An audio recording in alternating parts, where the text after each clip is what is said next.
In this video, boys, I'm gonna be showing you guys how to build the perfect ASTDX team using different game features and most importantly, hidden potentials or skill trees in the game. So let's get right into it. Don't forget to subscribe and like for more helpful videos in the future. And yeah, enjoy the video. As I said, guys, in this video, I'm gonna be trying to make a perfect team that is synergized with each other, and every unit will have its own job and every unit will help the other units in a certain way. And to do that, we are gonna need to decide, certain traits that are a must-have, and also certain units with certain hidden potentials or certain skill trees that you will have to use. And I'm not gonna be forcing you guys to use a certain unit. You can easily change between units depending on what you have, but what you can change is probably certain traits and certain skill trees. Currently, skill trees are not that important right now in the game because obviously the game just dropped an end game material. Skill tree is definitely an end game sort of feature. End game features are not gonna be, that needed in game modes because obviously the game is built for new players right now. But in the future, trust me, those skill trees are gonna be very, very important for you to survive the game. Trust me. So make sure to grind them when you still have time. And anyways, let's get right into it. First of all, we are gonna need a DPS unit, which is gonna be preferably a unit with all-star trait. And this unit is gonna be our main unit, the one that we are gonna use on the last few waves, the one that's gonna help us kill the bosses, etc, etc. For me, I have all-star Song Jin-woo, so that is gonna be my unit for this DPS spot right here. And for the skill tree of this DPS unit, it's not really gonna matter that much. It's just depending on what skill tree works best for the unit you want to use.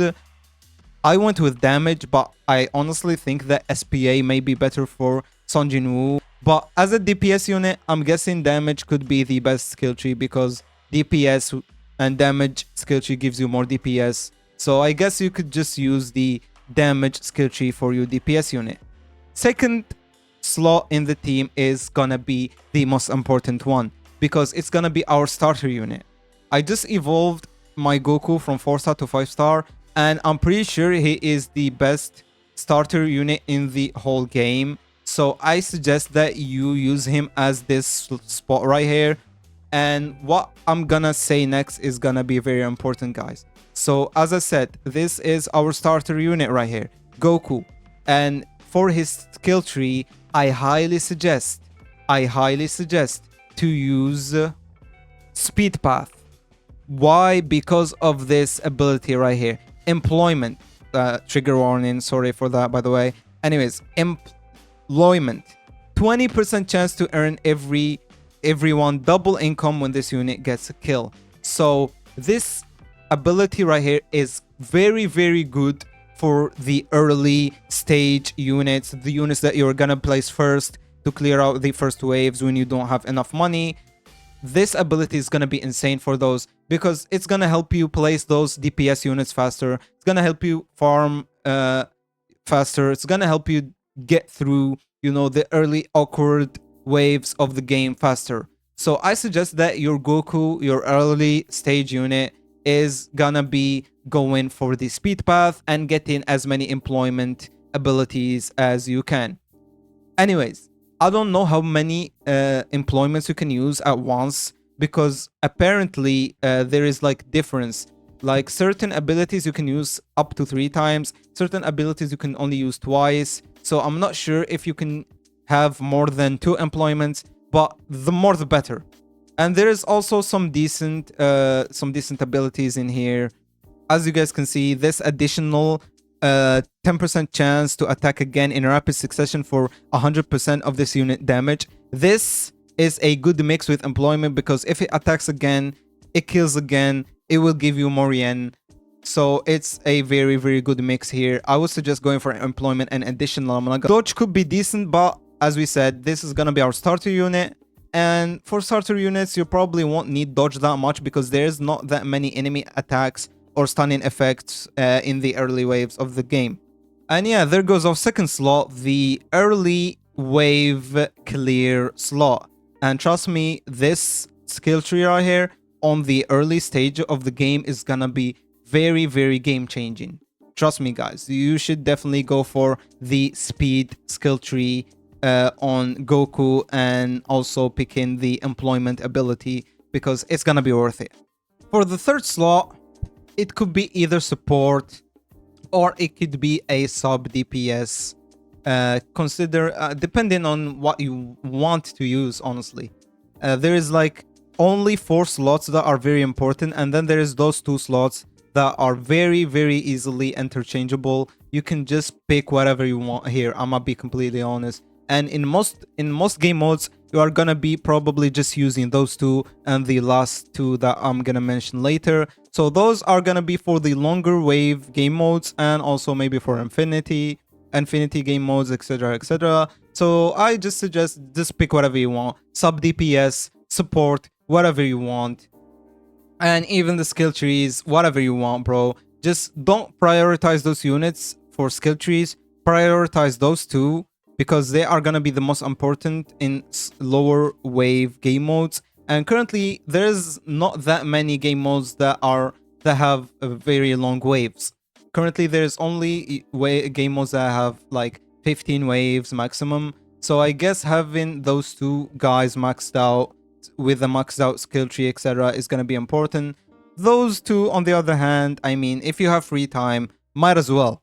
And now for the last 2 right here, I suggest using obviously the farm. Let's be honest, duh. Gonna have a farm right here. Try to get Midas on him. I'm not gonna lie, I have trait rerolls. I have a lot, but I didn't really bother to get the where is the trait? Where is the freaking trait?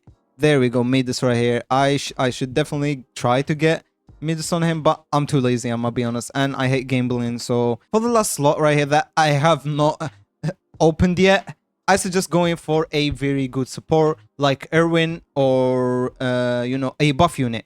Basically, I suggest keeping this slot right here for a buff unit for harder game modes, like for example trials, etc, etc, you know, for future hard game modes, for challenges. Maybe some challenges may require you to have a buff unit.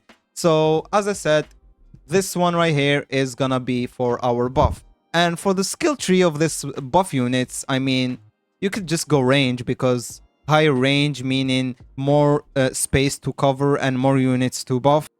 So I guess this is gonna be our buffer unit. As I said, skill tree, just go range, just to increase the range of the unit. And also, let's go back to those slots right here, because they are actually more important than I made them seem.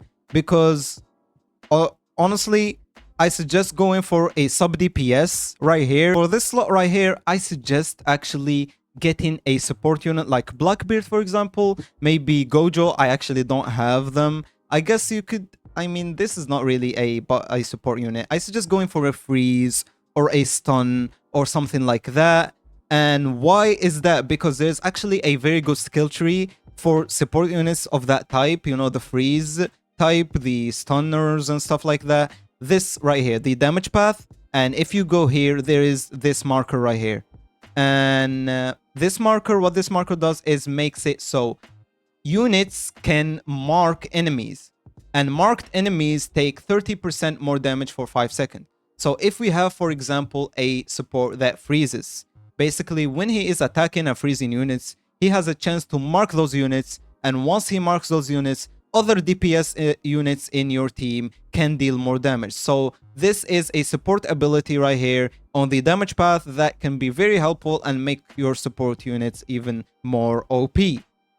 I guess there is not really a secondary ability that is good. You can just choose which one to also include, because I'm pretty sure you can just you can't just have 4 markers. If you can, you should definitely do that, but I don't think you can. So just mix out the marker ability with whatever you see fit in.